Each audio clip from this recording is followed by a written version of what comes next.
You are now entering the horror sanctum.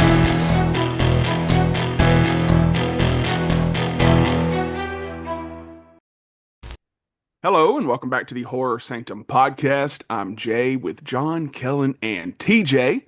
And this week we're going to be diving into what I think is regarded as one of the scariest movies, I would say, of all time. Like it's constantly on top 10, top 20 lists. We're talking about 2012's Sinister, which I have this beautiful still book, um, directed by Scott Derrickson, who's fabulous. If you're not familiar, true crime writer Ellison Oswald. What a douchey name, by the way. Like, have you ever met anyone named Ellison? I haven't. And if I did, I bet he's an asshole. Anyways, Ellison Oswald is in a slump.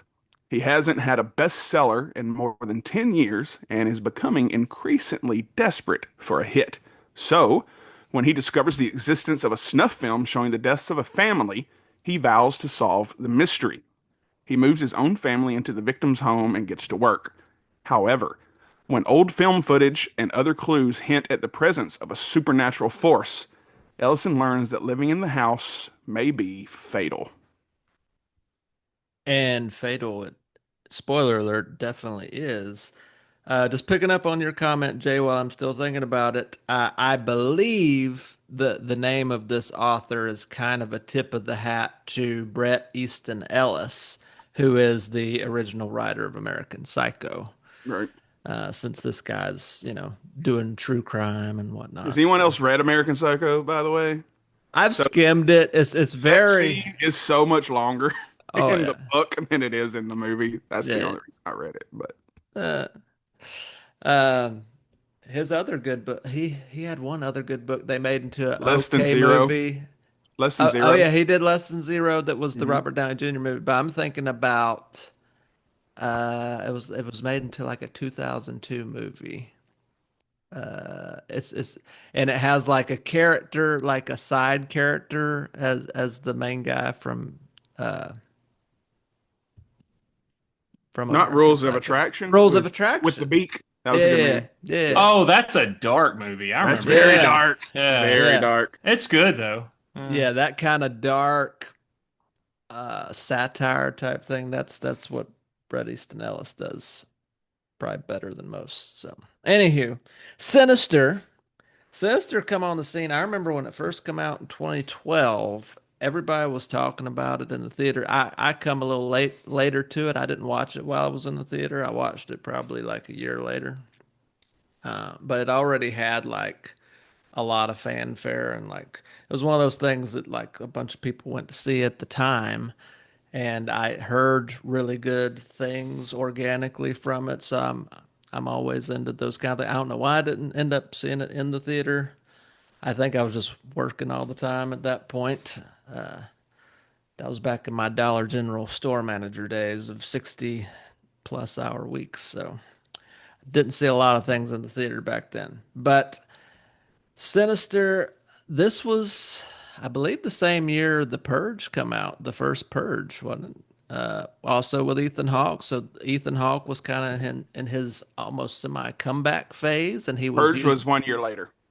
1 year later. Okay, I remember it was around the same time because this was like late 2012 and then like early 2013. It was within 6 months of each other. These two come out kind of back to back, and I was like, okay, okay, Hmm. Ethan Hawke, you're because he hadn't done any horror type stuff up until that point. He was the Dead Poet Society kid and Training Day guy and uh He did Daybreakers. That's the only random but thing. that It was was kind of 2014. That was It's a good after. movie. That's a good it's like movie, right? it's like sci-fi horror kind of. Yeah, that's a Yeah, good yeah. movie. I enjoyed that, but that's one of those movies I watched back in the day and I didn't like it, but after revisiting it in the last couple of Yeah. years, I'm like, this is actually a pretty solid movie. Yeah, like But everybody not Sam liked it. Neill. much. Yeah.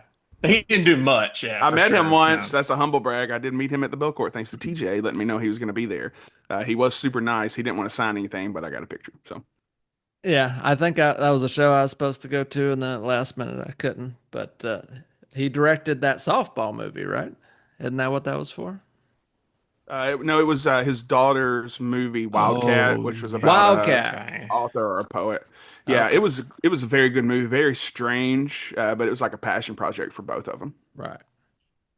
And that's something I've always liked about Ethan Hawke. Like he was always like if you can call actors artist, right? I always consider him as like the filmmaking equivalent of artist because of his choices, like before Sunrise and Sunset series, the stuff he's done, um, Boyhood and all that was with who's the guy in Austin that's not Robert Rodriguez, the guy that did Slacker.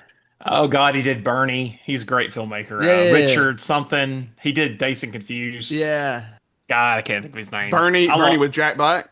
Yeah, yeah, he's a great yeah. filmmaker. I can't think of his name. Yeah. Well, we know who he is, and Yeah. he's indie guy, hmm kind of offbeat sensibilities. Ethan Hawke's done a lot of stuff with him. I've always liked Ethan Hawke as an actor because I just find him to be believable. I don't see him as Ethan Hawke in a lot of the movies. I see him just kind of fall into whoever that guy is, and I can't say that about a lot of people that've been in as big of movies as he's been in. He's one of those guys that I've never considered him a movie star, but he's been in big movies that are very impactful films, and I've just always admired his choices. And so when he got into horror with this thing, I'm like, okay, I've always respected his choices. I've never not liked a movie really that he's been in. And this continued that streak because Sinister was a surprisingly dark. I rewatched this on a plane back from Austin, Texas, uh, yesterday, coming back from a family trip, and not a great plane movie to watch next to strangers. Especially some of the scenes like with the lawnmower and just the multiple scenes of murder and family murder by children. It's yeah. Yeah, don't watch that next to small children or little old ladies. I've made some bad plane viewing decisions in my day, and this is added to the mix for sure. But I always forget how dark this film is. It like starts with a terrible murder, and it just is speckled all throughout. I love the conceit that they keep going back to with like the old Super 8 silent footage. It just makes these already horrible scenes just seem that much more. It's like you're watching snuff films and you didn't want to watch snuff films, right? That wasn't on my bingo list is, watching a whole bunch of snuff films next to strangers on an airplane. Um, Who are sitting there watching Faces of Death themselves. well, they might have been. Actually, I was sitting next to a dude that was playing chess on his phone, so Nerd. right. But man, I don't believe if I have, I don't remember. I don't believe I've seen Sinister 2. It's not great. Yeah, it didn't get the same It was herald a as money grab, right? Because this one did a lot better than I think they expected. So like, hey, we got to make a sequel, and they should not have. and that's usually the case with these kind of things. Like it should be a one and done.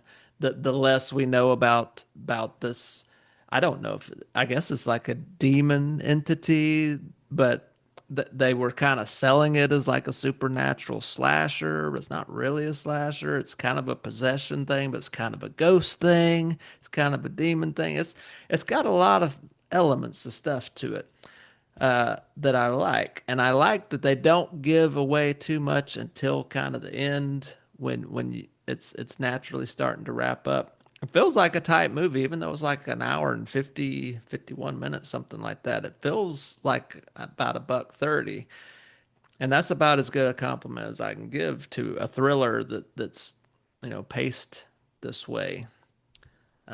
It's not a slow burn, even though you would think it would be. And I think a lot of that's due to the editing.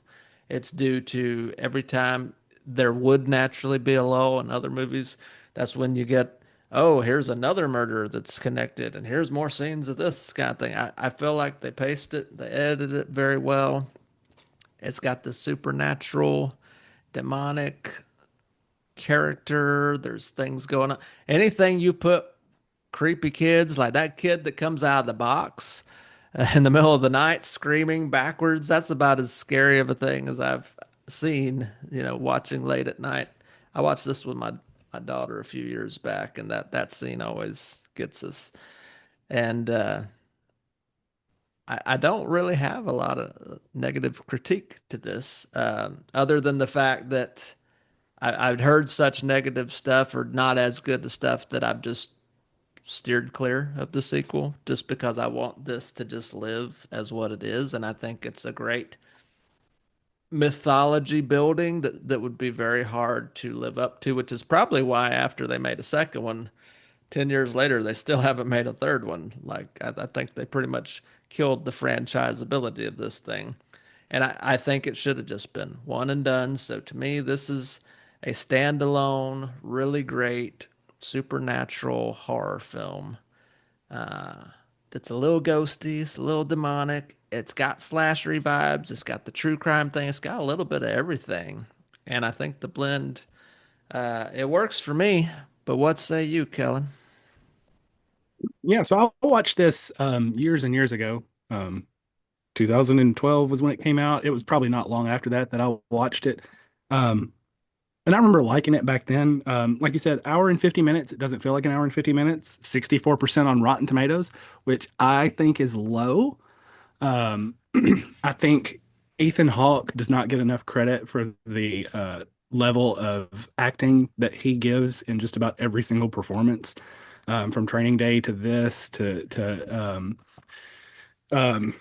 what night Moon Knight, playing the villain in Moon Knight. He's just fantastic every time you see him. Like, he does not get the respect he deserves for the level of actor that he is. I forgot about him in Moon Knight. He is fantastic in Moon Knight. Yes, he's so good. He plays creepy well. He plays kind of like the underdog character really well. He is a solid actor. And so I don't know if it's just because they don't need the money and he doesn't really need the roles, kind of like a Chris Tucker situation where he just, I don't really feel like acting. But I feel like he could have been a whole lot bigger than he ended up being. And this is a perfect example because he makes this movie much as terrifying as a single actor can make it. When I was watching it, I was likening it to Castaway. Yes, he had his son and daughter and wife are in this movie. The police officer that's helping him, Vincent D'Onofrio is in it. But all of those people being in it, this is Ethan Hunt building suspense almost by himself. Ethan Hawke. Ethan Hunt. Ethan Hawke. Sorry, Ethan We Hawke, switched sorry. genres. We switched genres. That's gotta be a reel where we put Tom Cruise. Probably says that. He's just running. Just running. Yeah, I can't tell you how much I love Tom Hawke. Ethan Cruz is probably my favorite of all the actors. Ethan Hawke, and I told myself not to do that anyway because I did it in my head several times before we started. But Ethan Hawke it does such a good job of making. I think if you had a lesser actor in that role, and you can kind of see it in Sinister too, it just doesn't come across as much. This movie, I will say, story-wise, is every bit as creepy as Seven. And what I mean is the kills, the things that happen in Seven are so dark. The difference is Seven just keeps hitting you with it. This one, it builds and builds upon itself, and you're kind of seeing the same images, but they add a little more each time to make them even more unsettling. Perfect example. The movie starts in probably one of the most unsettling scenes in cinema history, is watching this family of four slowly hang in this tree, and there's no precursor. Like even the last Evil Dead movie, it starts pretty violently, but there's like a build up to it. This is just like, hey, here's a family of four. Guess what? They're dead. You watch them kick. You can almost feel it. It sets the uneasiness immediately.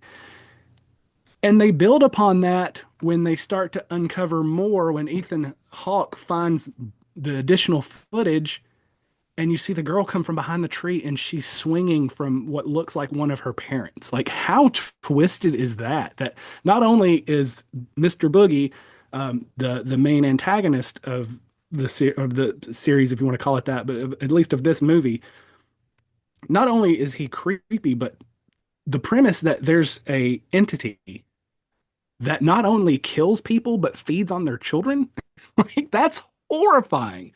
That's a horrifying premise. And not just like eats their soul and done, like feeds off of them for a while. Like he has these kids that are following him. It's almost like um, Michael Jackson if he was a serial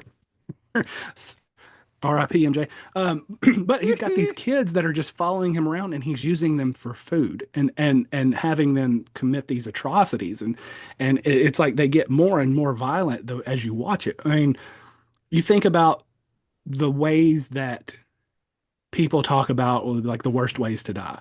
And one and two on that list are always burning to death and drowning. Those sound absolutely awful. Like you jump out of a plane, yeah, it's gonna be pretty terrifying as you fall, but when you hit, you're not gonna feel anything except the back of your head go through the front of your face. There's not gonna be any realization in what just happened. When you fall in have you, as a kid, when you're in water and you lose the bottom for a second, that little panic where you're like, oh my God, I'm drowning. That's a horrifying, and they show it to us. They show the families kicking and writhing, and it's unsettling. And I will say, the Saw franchise kind of started this. I feel like this is the peak of that kind of like murder, torture, porn. It starts to kind of get off the rails the later into the 2010s that you go, where it starts to become more of a shock factor instead of trying to be unsettling or scary. So that's what this movie does so well. It builds on your fears, it builds on his fears. The acting's fantastic. The little subtleties that they talk about so that you don't really have to get really necessarily a backstory, but it's sprinkled in throughout that this has been a persistent thing for this family. He's chasing fame. Um, the line where she says, you know, please tell me you didn't move us a couple two houses down from a crime scene, and he's like, yeah, no, totally, I absolutely did not. And then, yeah, of course he didn't because he moved him into the house. So I'm just going to say this because it's in my notes. There was a point in the movie where he says to his wife, he's like, it didn't happen in the house. And then there's like a pause, like, it happened in the backyard. I laughed at that because I don't know if everybody else listening, like Grandma's Boy is one of my favorite comedies of all time. And he moves in with his grandmother and because their roommate died. And he's like, she didn't die in the bed, did she? She's like, no, no, honey. She fell out of bed and died right there on the floor. Like, that's the vibe I got. Yeah, and they're in the middle of an argument, and it shows that disconnect that we have in real life and things when we're fighting with our spouses, fighting with our friends or whatever. It's like we want to avoid the serious parts of the discussion, and we'll bend the truth while still being truthful. He never lied to her. Like we didn't move two houses down from a murder house because we're in the house where they died. And technically they didn't die in the house. They died in that tree in the backyard that our daughter was playing by. So I mean, what's the big deal? It's not like a boogeyman's gonna possess our daughter and kill me. Oh wait, that's exactly what happens. Which leads me to my last note. That is one of the most, and I will die on this hill. That is one of the most iconic lines in horror movie history. You cannot convince me otherwise that that does not belong on the Mount Rushmore of greatest lines, single lines in horror movie history when she says, "Don't worry, Daddy, I'll make you famous again." Like Oh, that yeah. scene, that Yeah. one line brings that whole movie home. And even watching it again, it still gives me chills when she says that so just lost of life. Like there's no child anymore. This is whatever that entity is that has taken over his child and is about to give him what he's wanted for this whole movie. Perfect full circle moment. But yeah, that's my thoughts. I love this movie. I don't want to have to watch it again because it is so dark, but this is a fantastic psychological thriller. There was so you saying that made me think of another. So to this day, the scariest movie I've ever seen is Incident at Lake County or in Lake County. It's an alien found footage movie that I saw in passing as a kid, which concluded with me forcing my parents to get an alarm system because obviously that would prevent the aliens. But there's a scene in that where they hear a noise upstairs and they go to check it out. And then he turns around and the door shuts. And then he turns around again and his little girl's there and she's like, "It's okay, Daddy. Everything's okay." I'm like, Creepy kids? Fuck that, dude. Fuck it. Yeah, I mean, I don't know what I can say besides this movie just fucking sucks, honestly. I can't even Liar! I can't Liar! even do that. I can't do that. Yeah, this movie's awesome. It's weird. This came out around 2010, so it's not the same universe or studio, but this kind of gets lost in that Conjuring Insidious 2010 shuffle where it's like supernatural type movies that this is not the same thing, but it kind of gets put behind those because it's that sort of vibe in a It's way. very Blumhousey.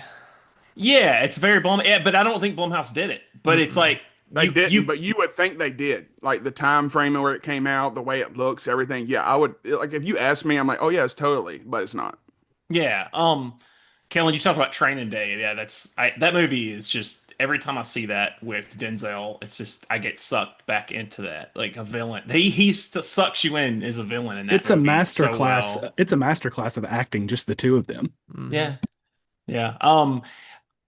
The opening scene, yeah, that first scene is so crazy. I don't remember if I saw this in theater, but that is just such. That's how you open a horror movie like that. I've never seen any horror movie open a horror film like that I can think of. I'm sure there's something out there that's as shocking, but that is quite an opening. Fred Thompson is in this movie, and I think that's awesome. The cop, he is a former politician, former actor, Alabama, Tennessee guy. That's He's been that in, guy. He's the yeah. sheriff. Yep, Die he's Hard in too. Oh, Hunt for the wow. October, Die Hard, Days of Thunder. He's always like really good, and I didn't know he lived to that. I thought he died earlier, but I guess he lived to like the 2010s. But always a good actor, kind of like one of those guys that's really you see him in a movie, it's believable. He's always really good.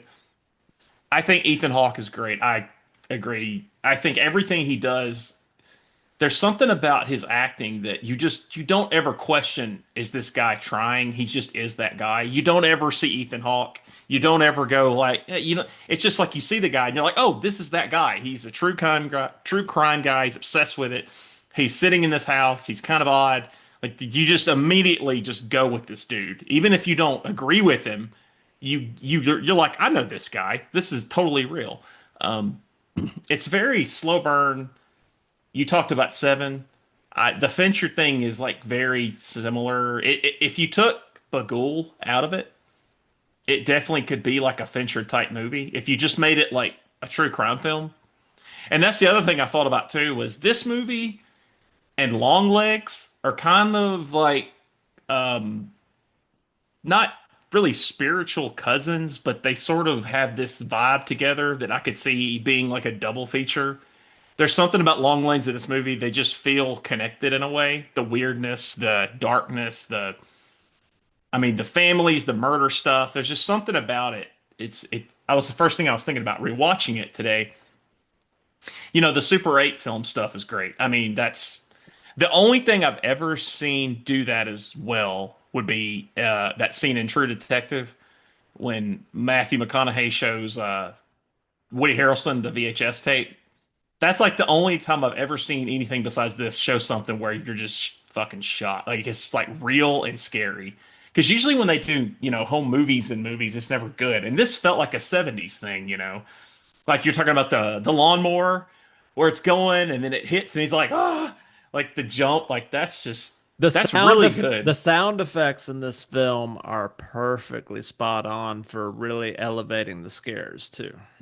I will say, Oh yeah. to John's point, if we ever do a TV series, the first season of True Detective should absolutely be the first thing we ever do. That is a masterpiece. Never watched any of it.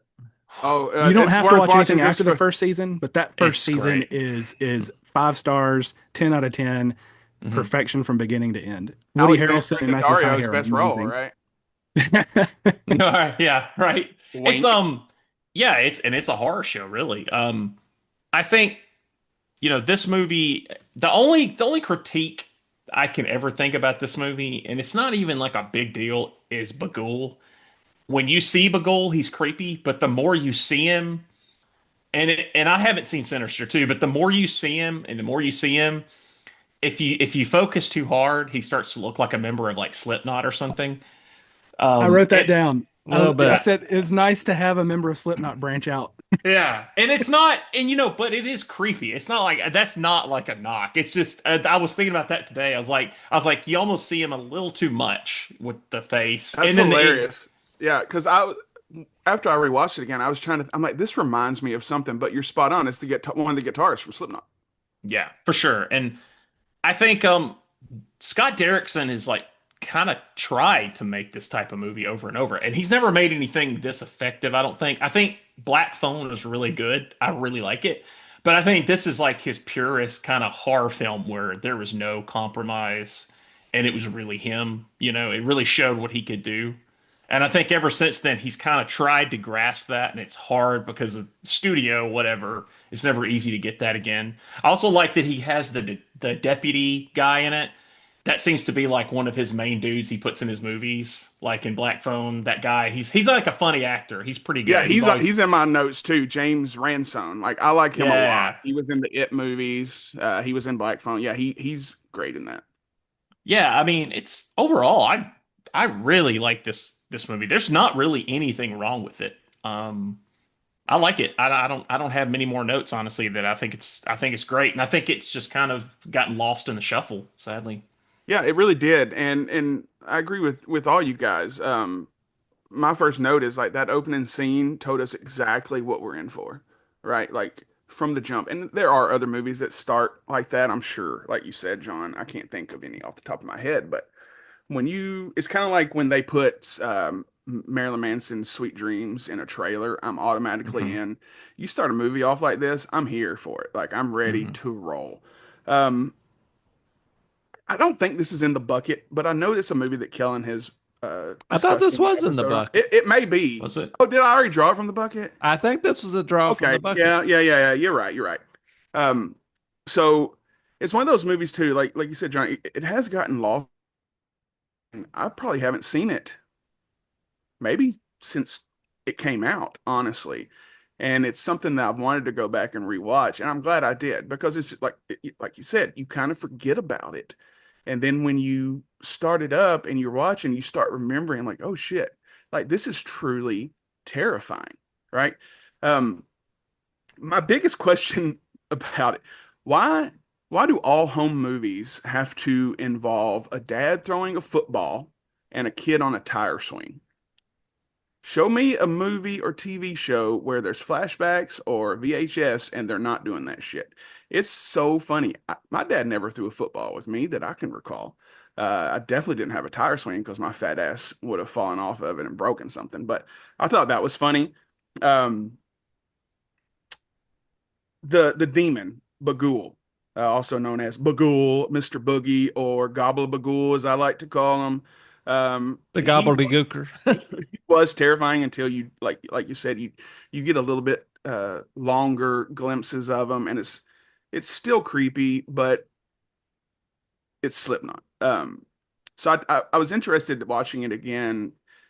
Lindsay is opposed to this, but I would really like a book on demonology that talks about all the demons and all that. So I looked him up. He's not a real demon. They made him up for the film.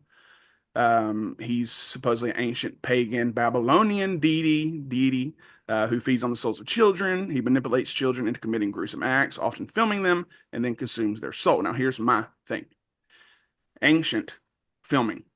Those two don't go together. So, what did he do leading up? Like, I would like to know a little bit more about the lore of him and what he did before technology existed. Um, I can't remember if they touch on that in part two. The cop that we mentioned, he's in part two.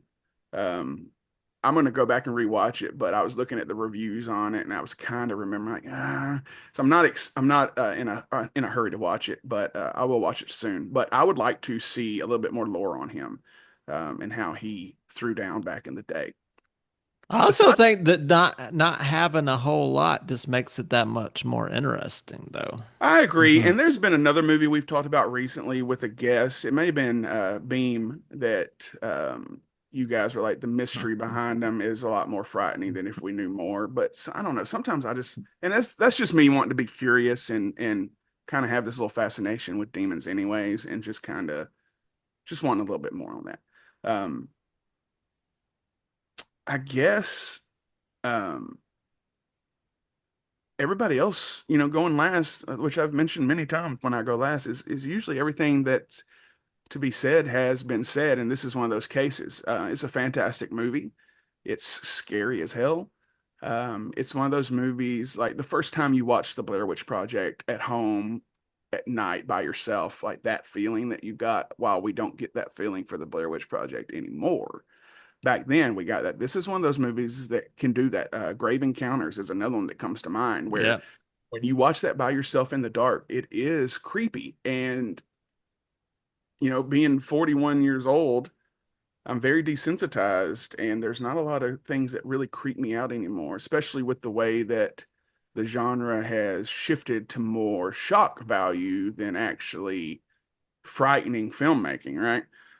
But all that to say, we're going to bring back something we haven't done in a long time. Favorite kill. Because there's several kills in this film, and I'm interested in which one you guys liked the best.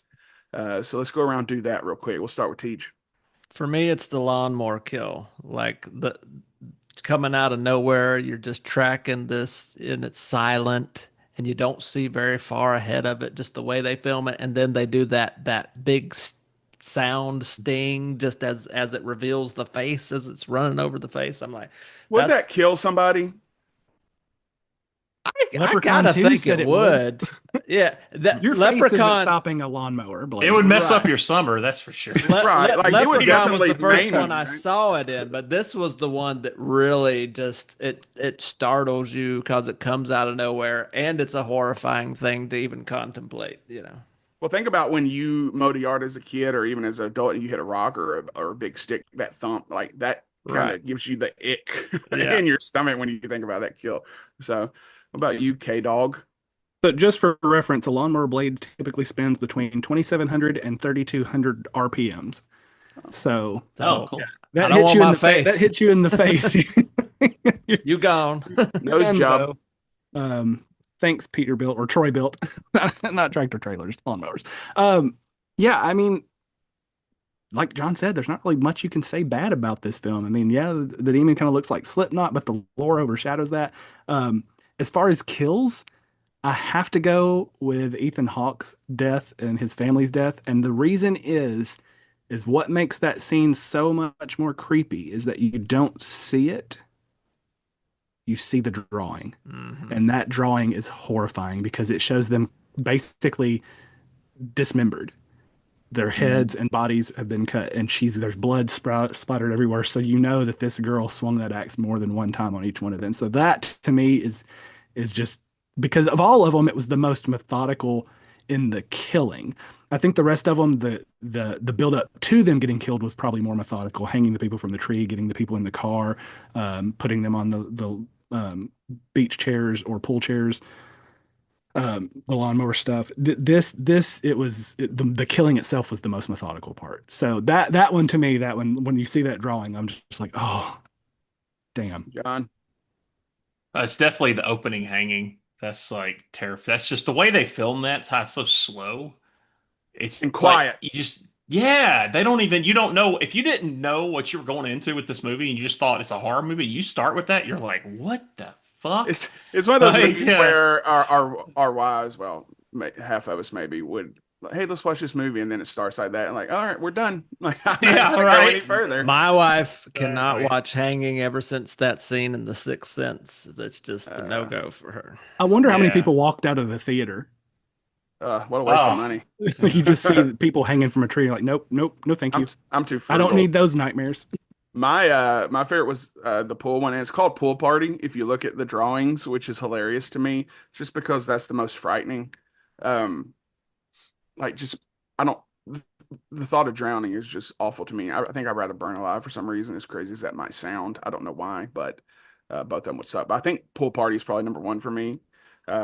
Hanging number two, and I probably put Lawnmower 3. Also, I would assume, so typically it was families of 4, right? Mm-hmm. I would assume that the kid that got No, the hanging's family of five. There's four in five, the Yeah, because tree and there's the two well, car. kids in the tree too. four and up, right? Four and up. So I guess they would get his strength for these little kids to do the things that they did, like tie them to these chairs. And they would have to because they're outnumbered, right? Right. So I think part of it was demonic power possessing them. Yeah. Because how are they going to get them up in the tree and tie the rope and everything? I think there definitely has to be some part of the ghoulie or whatever, the boogeyman, Gabagool. Gabagool Gabagool. jumping in and doing part of it. Because in the end, he picks the girl up and carries her into the video. So he definitely helped administer. Just another reason for a little bit more lore on that. Also, I don't think I said it, but Ethan Hawke is a god. Like Yes. he's god tier. Him and Jake Gyllenhaal are probably two of my favorite actors currently. Like they just rarely miss. Even I watched Bubble Boy the other day. Like I found it at Goodwill, brand new, shrink wrapped, and I haven't seen that movie in years. Even in that, Awesome. like he's good in that. Like, but Ethan Hawke, yeah, watch Wildcat if you haven't seen it. That He's movie not would in have it. killed most people's careers. Right. Um, he's not in Wildcat. He directed it with his daughter, I think. But anyways, great movie. Ethan Hawke, thank you for everything you've done. Also, I want to know what's in this Beguile's roofie mix because it's apparently very potent. Right. All right. Let's close up shop. Go around, give our rankings. TJ.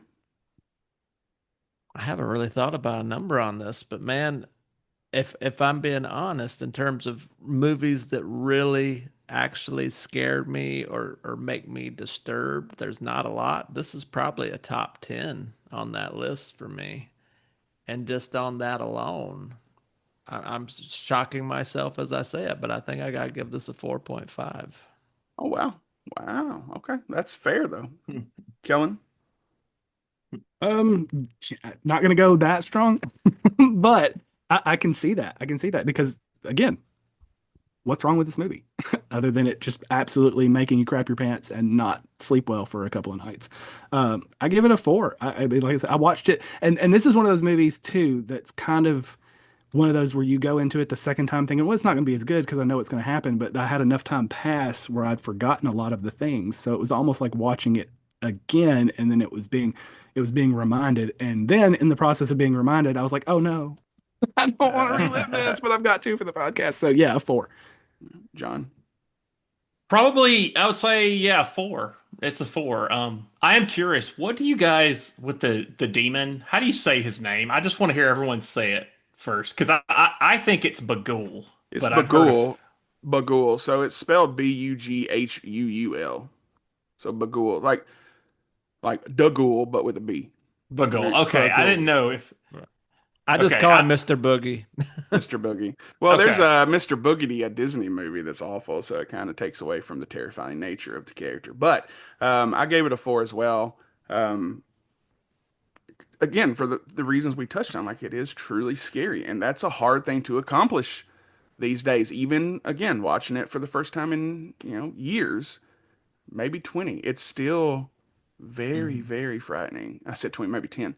I It's still thought I very was going to frightening. give it a 4, but gun to head, I can't name 20 more movies that gives me the feeling this movie does. And I am a huge mark for Ethan Hawke, so that puts Yeah. it over the top for me. All right, so that puts us at a 4, which it should be. So, all right, that's it for this episode. Be sure to subscribe to our YouTube channel and to wherever you're listening to this podcast. Even though no one listens to this shit anymore, I don't know if you guys have looked at those numbers. I don't know what's We're almost happened. 100% I don't know what happened. YouTube. I'm fine with it. I like that format better, anyways. And Yeah, you for get to sure. see our beautiful faces. So, follow us on Instagram. Join our group on Facebook. We Did you have say our grope? Calm down.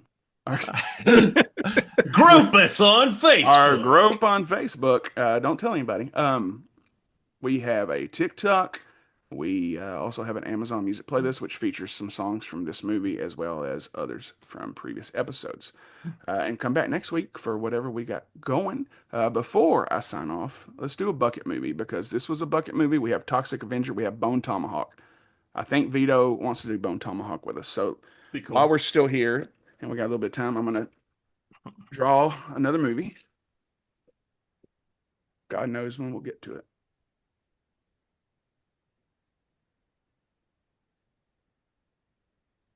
Saul, Hey, the more OG torture Saul. porn. Very Boy, cool. we have gone down a rabbit hole of despair. The entire franchise. 7 Sinister Saul. Also- the entire franchise. Oh, God. Real quick, Chester Bennington's death anniversary, whatever, was last week, I And think. he was in the 7th one. Oh, And someone posted, and they did not intend it to be funny, but someone posted a picture of him from Saul sitting in the car seat. And if you remember what happens to him, but on top it said R.I.P. Chester Bennington. And if you remember, if you've seen the movie, he has I to rip haven't seen himself 7. off of the chair. Like, it, I've he only seen literally the had to first rip 6 himself Saul off. movies. It just gets muddy. Yeah. Did he have to crawl? Was he crawling in his skin? He might have. Maybe We'll out have- of his skin. Let's just watch all of them and talk about all of them at the same time. No, I wouldn't do that. To What you if we guys. watch all of them and then just talk about random ones individually? And There's then like nobody 15 knows what of we're talking them. about. Yeah, Just start in the middle. Good luck. Yeah. Good luck remembering which one. I think it was in number 18 where this happened. But all right, signing off. I'm Jay with John, Kellen, and TJ. And until next time. Keep it spooky.